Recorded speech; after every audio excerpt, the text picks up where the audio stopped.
कुछ ऐसे ईमानदार अफसर भी हैं जिनको आप हीरो कह सकते हैं, और हीरालाल भी उसी कैटेगरी के अफसर हैं। सरकार अफसरों से ईमानदार होने की उम्मीद करती है और ये कहती है कि वो पारदर्शी सिस्टम को अपनाएं।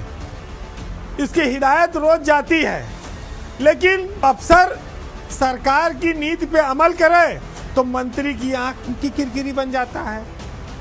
ऐसा लगता है कि सरकार ने अफसरों को तो ईमानदारी की बात पढ़ाया, लेकिन मंत्रियों को पढ़ाना भूल गई।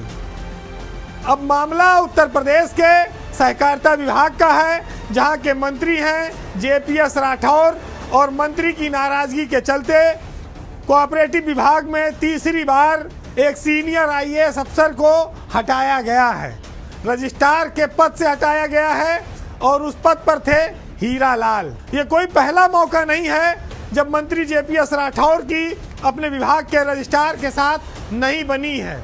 इसके पहले भी वो 3 आईएएस अफसरों को हटवा चुके हैं और ये तीनों आईएएस अफसर मंत्री के साथ काफ़ी बहसबाजी चल रही थी, और कहा जाए तो बैठकों का इन्होंने एक दूसरे के बहिष्कार कर रखा था।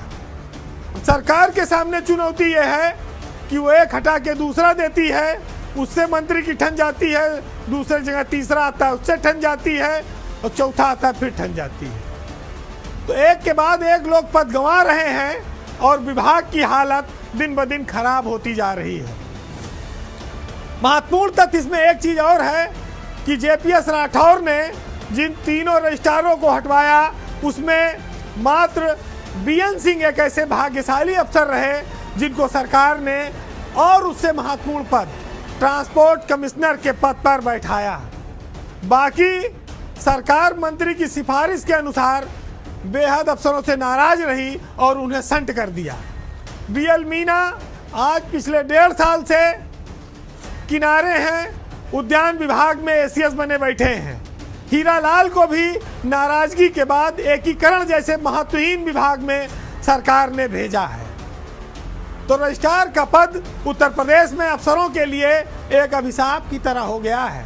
सरकार अफसरों से कहती है ईमानदार रहो, लेकिन जब वो विभाग में जाकर ईमानदारी करते हैं तो उनको संरक्षण नहीं देती है, फिर उनकी गर्दन काट देती है और उनके मनोबल को तोड़ देती है।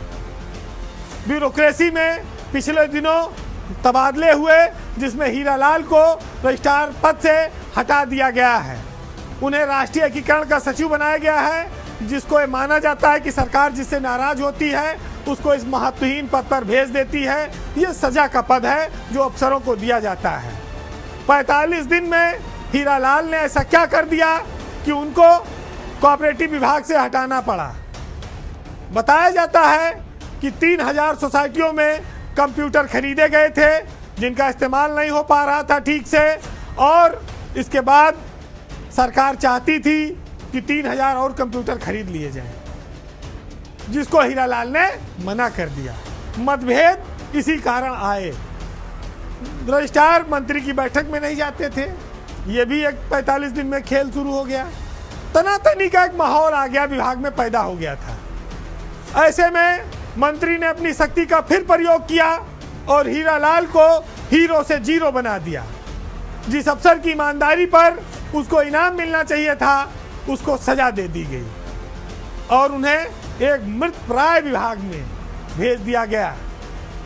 वैसे भी अगर आप देखेंगे तो राज्य सेवा से प्रमोशन पाकर जो लोग आईएएस बनते हैं उनमें ईमानदारी के गुण बहुत कम होते हैं। गिनती के जो लोग हैं, अगर उन लोगों के साथ भी सरकार उचित व्यवहार नहीं करेगी तो स्वाभाविक है कि जो उनके अंदर ईमानदारी का गुण था वो समाप्त होगा, मनोबल गिरेगा और सरकारी सेवा के प्रति जो अनिच्छा है वो ज़्यादा प्रबल होगी, जागृत होगी। काम करने वालों को हमेशा इनाम मिलना चाहिए।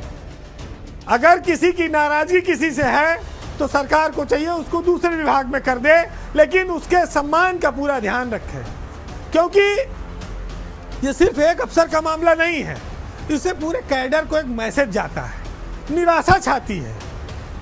ऐसे हालातों में बस यही कहा जा सकता है आज कि अगर ईमानदार बनोगे तो हीरा लाल बन जाओगे। इसलिए सोच समझकर ईमानदारी करना।